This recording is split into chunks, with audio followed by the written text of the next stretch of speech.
Olá, aluno! Olá, aluna! Seja muito bem-vindo, seja muito bem-vinda a mais uma aula aqui do nosso curso preparatório de História para o Enem. Estamos aqui no módulo 2. Eu esqueci de trocar ali, né? Módulo 2, ali tá escrito módulo 1, História do Brasil e Império. Já faço essa troca já, que na primeira aula que eu gravei ainda estava módulo 1, né? Então ali a gente faz uma troca rapidinha aqui mesmo. Quem sabe faz ao vivo, né? A gente vai trocar o módulo. Certo, sem problema, não vou nem regravar aquela aula, vou deixar assim mesmo. Vocês entendem que isso é módulo 2 ou módulo 1, né? Módulo 1 é Brasil Colônia. Beleza, vamos seguir. Bom, como eu prometi, vamos continuar de onde a gente parou na última aula, né? Aqui no nosso queridíssimo mapa mental. Lembrando que esse mapa mental está disponível para você na sua apostila do módulo, no e-book, que você baixa na primeira aula, na aula anterior. Você tem lá arquivos e você pode baixar a apostila desse módulo, tá bom? Lembrando também que este mapa mental está disponível não só para você na sua apostila, mas tem um link lá. Você pode clicar no link que você vai abrir no site do Story Studio. O mapa mental também tem no nosso site, tá? Se você está no celular, ou no tablet, ou no computador, tanto faz, você clica no link e você vai abrir direto o site storiestudio.com.br, na aba de galeria mentais, na aba de galeria, mapas mentais para estudos, você vai ver a imagem 8. Na aula anterior a gente mostrou a imagem 7, tá? Bom, vamos falar de primeiro reinado, falar principalmente da Constituição de 1824 e a abdicação de Dom Pedro I para entrarmos na próxima aula, enfim, em período regencial. E depois de período regencial, a gente fala de revoltas regenciais, também tem mapa mental para você assistir, tá? Acompanhar. Lembrando que o nosso site tem todos esses mapas mentais, tá? Que alguns são inéditos do curso, fica atento a isso, tá bom? Vamos lá. Pós-independência. Vamos falar do pós-independência para abrirmos essa aula, então. Lá no cantinho, né, logo abaixo do meu nome, tem lá pós-independência. Bom, o Brasil precisava pagar a indenização para Portugal, que nós falamos isso na aula anterior, pedia recursos para a Inglaterra, a monarquia vai ser mantida, Dom Pedro I proclamador da independência e se proclama imperador, a escravidão africana continua, há uma maior manutenção da unidade territorial e a Constituição da Mandioca ela é fundamentada. Lembra, uma monarquia constitucional, não uma monarquia absolutista. Dom Pedro I vai implementar de fato uma nova bandeira, né, a bandeira do Brasil.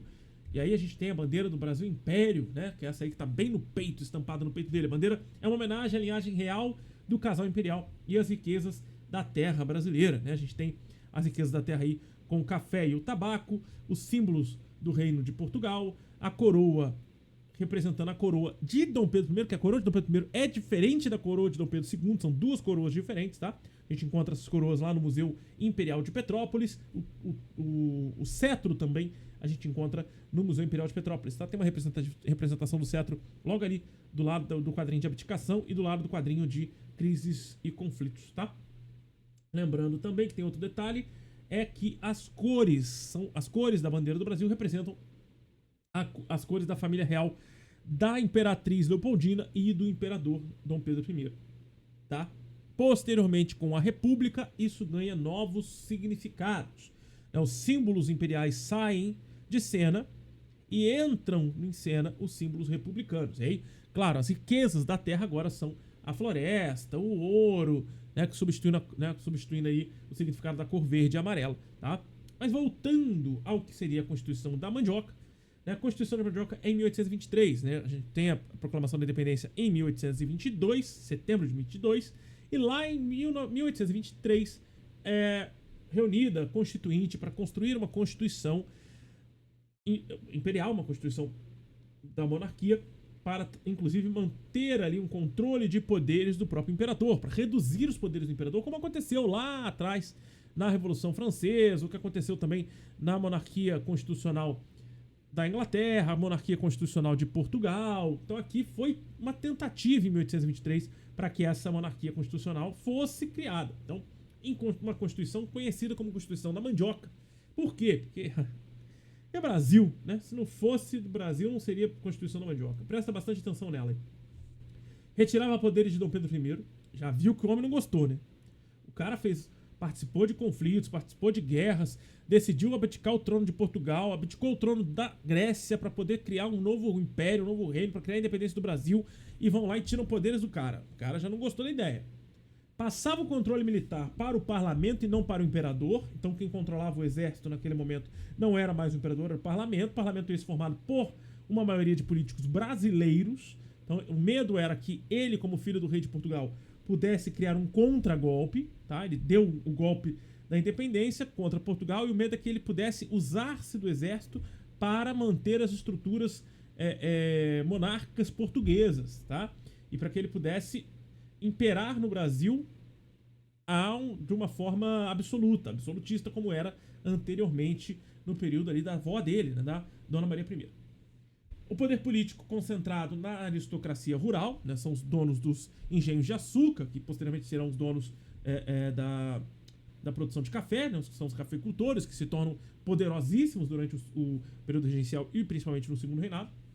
O voto seria censitário. O que é o voto censitário? Eu explico que o voto censitário lá quando eu falo da Revolução Francesa, que eles determinam o voto censitário, já logo no primeiro governo, né, do terror, eles determinam o voto censitário, e aqui também no Brasil colônia, no Brasil Império, nós temos o voto censitário com base no consumo da farinha de mandioca.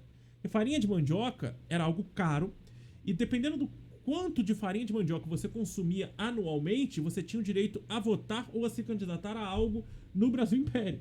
Isso não vai agradar uma grande parcela da população, né? Obviamente será para favorecer uma parcela da população elitista. Dom Pedro I vai dissolver a Constituinte de 1823 no que a gente vai conhecer como Noite da Agonia. Porque ele vai mandar prender uma galera, vai mandar prender a maioria desses ministros que estavam participando dessa Constituinte, vai mandar invadir o Congresso, vai fechar o Congresso, vai interromper a confecção da Constituinte de 1823 e vai impedir que essa Constituinte seja realizada. E aí, logo em seguida, ele começa um novo processo. Eu coloquei setinhas aí no mapa mental para ajudar vocês. A figura que está aqui ao lado é José Bonifácio de Andrade e Silva, patrono da independência, um cara que ajudou a Dona Leopoldina a escrever, né, a assinar os processos todos de independência, depois contribui bastante, conselheiro do imperador, e contribui bastante para que a Constituinte de 1824 seja elaborada, e obviamente também vai ser um cara que vai ser muito aliado ao imperador, depois vai ser batido pelo imperador, uma coisa louca. Mas traições acontecem o tempo inteiro, né? Mas vamos voltar aqui para a Constituição de 1824, que é extremamente importante, que é a Constituição do primeiro reinado. Dom Pedro vai dissolver a Constituinte lá na Noite da Agonia. Logo em seguida ele vai outorgar uma nova Constituição, ou seja, ele vai obrigar uma nova Constituição, ele vai construir uma nova Constituição junto com uma galera, isso inclui o Andrada, e eles vão obrigatoriamente implementar uma Constituição sem passar pelo Congresso, sem passar por uma Constituinte. Ela já está prontinha, feita pelo imperador junto com seus conselheiros reais. O catolicismo se torna religião oficial de Estado, é proibido qualquer outro tipo de religião.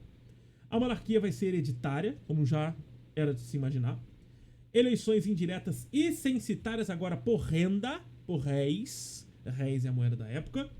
O poder moderador vai ser implementado, é um poder absolutista, ou seja, existem os 3 poderes de Robespierre: legislativo, judiciário e executivo.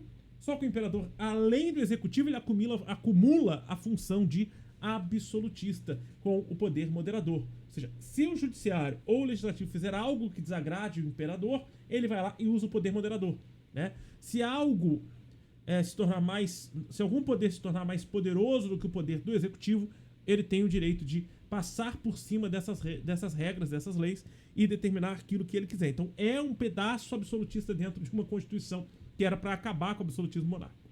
E por fim, o imperador passa a não responder judicialmente pelos seus atos. Então ele pode cometer inúmeras atrocidades, ele passa a não responder judicialmente pelos seus atos. Não misteriosamente, Dona Leopoldina acaba morrendo depois dessa Constituição, de forma extremamente suspeita. O povo acreditava muito naquela época que ele havia matado a própria imperatriz, Leopoldina, né?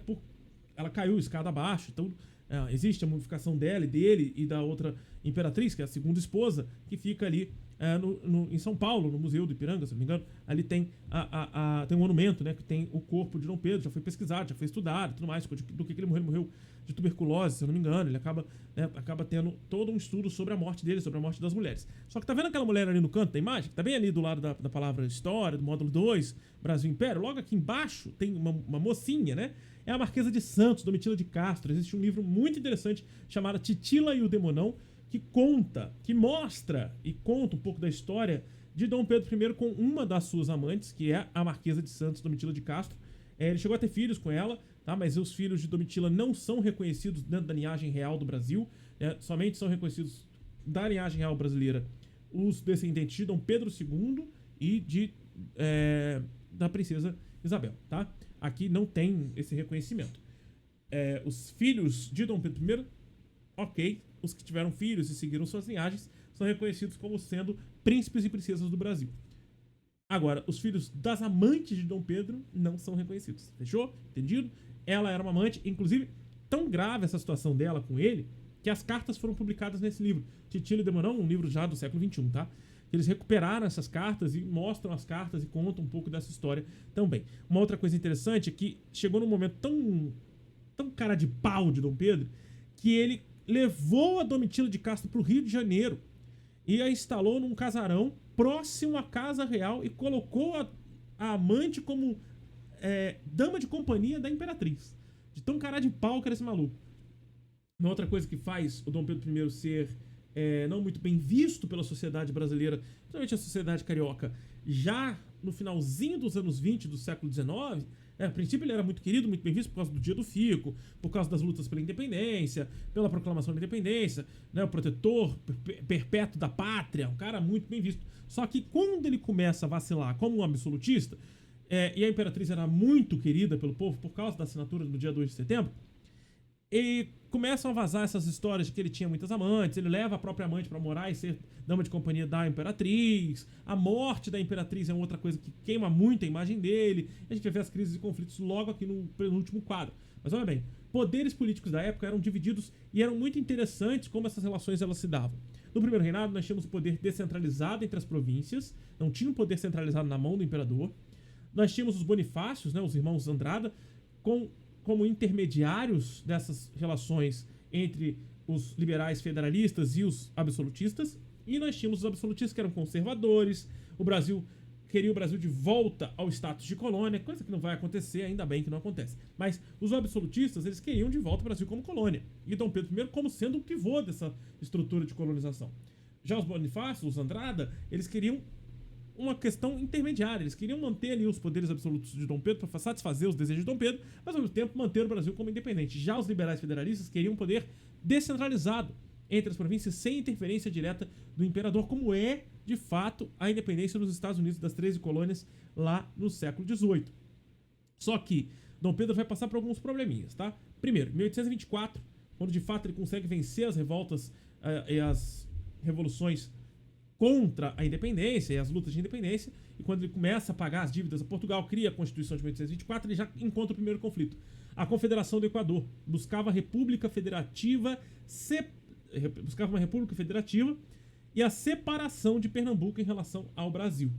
Novamente, lembrando que Pernambuco já foi separado do Brasil durante o período ali da dominação holandesa, a gente fala disso no Brasil Colônia. Depois veio a Guerra da Cisplatina.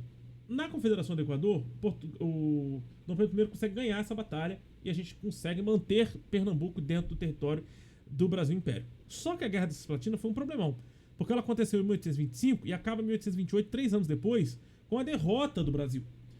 A Argentina vai influenciar bastante, vai se envolver bastante nesse conflito, não muito diretamente em combate com o governo brasileiro, mas vai financiar, vai armar, vai proteger as tropas da Cisplatina para que elas possam ganhar essa batalha. A Cisplatina hoje é o Uruguai, né? Buscava a independência do Uruguai, gastos elevados com a guerra foram um dos problemas para o imperador. A derrota para a Argentina, intervenção diplomática da Inglaterra também foram outros problemas dentro dessa guerra, né? A Inglaterra vai interferir diplomaticamente para acabar com a guerra e o Brasil vai acabar deixando passar, vai perder o território para a Argentina. E aí a Argentina colabora com a independência do Uruguai em relação à dominação brasileira. Lembrando que o Uruguai era de domínio espanhol, tá? O Brasil acaba anexando esse território ao longo do processo colonial, depois a gente perde esse território na Guerra da Cisplatina. Depois vem a Noite das Garrafadas, uma noite interessantíssima pra gente entender, que de vez em quando ela aparece em algum vestibular. A Noite das Garrafadas é em 1831. Portugueses a favor de Dom Pedro atacaram brasileiros opositores ao imperador e com garrafas, por isso Noite das Garrafadas. Eles jogavam garrafas das janelas naqueles que eram opositores do imperador. Depois veio a falência do Banco do Brasil, já que Dom Pedro era herdeiro do seu pai, Dom João VI levou embora todo o ouro que ele tinha disponível no Banco do Brasil para Portugal, quando ele foi convocado pela Revolução do Porto. Depois veio a insatisfação com o autoritarismo, né, por parte dos militares e da elite latifundiária, veio uma insatisfação gigantesca em relação a esse absolutismo monárquico, que o Brasil de fato ainda não tinha vivido, né. O caso com a Marquesa de Santos, que eu já citei, imperador né, desfilava com a amante pela capital, o povo gostava mais da imperatriz, Leopoldina, e depois a morte da imperatriz, que coloca em xeque a relação de Dom Pedro com a fidelidade com a sua própria esposa. Se ele não era fiel à sua própria esposa, como é que ele ia ser fiel ao próprio povo, né? E, obviamente, a suspeita sobre o assassinato da própria esposa. Leopoldina morre de forma suspeita, o imperador casa-se novamente, Dom Pedro sente a sua impopularidade, e esse sentimento de impopularidade é muito pesado. Isso vai levá-lo ao processo de abdicação. Tá? O imperador retorna a Portugal para ajudar a sua filha, Dona Maria I, Dona Maria II, né? Dona Maria I é a avó dele. Mas o que vai acontecer aqui? O retorno dele para Portugal, né? Ele vai perceber essa impopularidade e vai perceber que a filha precisa de ajuda. Então, o irmão dele, irmão de Dom Pedro I, era casado com a filha dele. Isso era comum na época, tá? Era comum entre as coroas da época. A filha de Dom Pedro I, Dona Maria II, era casada com um tio, o irmão de Dom Pedro I. E nesse casamento ele acaba excluindo a sobrinha de todos os poderes e consegue concentrar os poderes na mão dele. Então ele vai ser o príncipe que vai salvar a princesa no castelo. Ele vai ser o rei, que vai ser o imperador de um outro país, que vai salvar a sua filha, que é a princesa, em outro país, do castelo. Então ele vai abdicar o trono para salvar a vida da filha e para retirar os poderes do irmão e botar a filha de volta no poder. Então ele vai até Portugal, lutar pela busca pela independência da filha, lutar para que a filha pudesse voltar a ser rainha de Portugal e para que o irmão fosse retirado do poder. Então ele consegue isso, só que para fazer isso ele tinha que se abdicar o trono do Brasil. Porque se ele faz isso como imperador do Brasil, ele está declarando guerra a Portugal. E ele não podia declarar guerra a Portugal. Então, para que ele pudesse agir como pai e não como imperador, ele decide então abdicar ao trono, entregar o trono na mão dos regentes, porque pela lei da própria Constituição que ele desenvolveu em 1824, o filho dele, né, Dom Pedro de Alcântara, não poderia assumir o reino, porque Dom Pedro de Alcântara tinha 5 anos de idade. O nosso famoso Dom Pedro II, né? Então ele vai deixar o seu sucessor ao trono brasileiro, com apenas 5 anos de idade, Dom Pedro II, e no Brasil o Império passa a ser governado pela regência trina, até que Dom Pedro II atingisse a maioridade, que naquela época era 25 anos. Só que há o golpe da maioridade, que a gente fala num próximo momento, numa próxima aula, ainda neste modo, que a gente precisa falar ainda do período regencial, das revoltas regenciais, até chegarmos no segundo reinado. Em segundo reinado a gente fala com todos os acontecimentos importantes de Dom Pedro II e dos caminhos da Lei Áurea até a Guerra do Paraguai. Nesse momento, o que vocês precisam saber é: Dom Pedro I abdicou o trono, muito rapidamente, vai de 1822 a 1831. Ele vai abdicar o trono porque ele vai lá salvar a filha, Dona Maria II, em Portugal. Ele já não era mais rei do Brasil, não era mais rei de Portugal, porque ele havia abdicado ao trono de Portugal quando se tornou imperador do Brasil, e não podia mais assumir o trono da Grécia, porque ele também abdicou esse trono quando se tornou imperador do Brasil. Então ele não tinha mais como ser rei ou imperador ou nobre em qualquer outro lugar do mundo. E ele acaba morrendo não tendo mais poderes políticos, tá? Ele vai, obviamente, continuar sendo rico, ele vai continuar sendo parte de uma família real importantíssima, né? Ele tinha um filho que vai se tornar imperador do Brasil e uma filha que era rainha de Portugal. Então ele, né, não era um qualquer, não vai morrer como indigente. Mas ele morre, adoece de tuberculose e acaba falecendo ainda ali nos momentos iniciais do seu processo. Ele não vai viver muito tempo depois que ele abdica o trono do Brasil, tá? Ele não vai ver Dom Pedro II se tornando imperador do Brasil. Isso é um dos fatos importantes dessa história.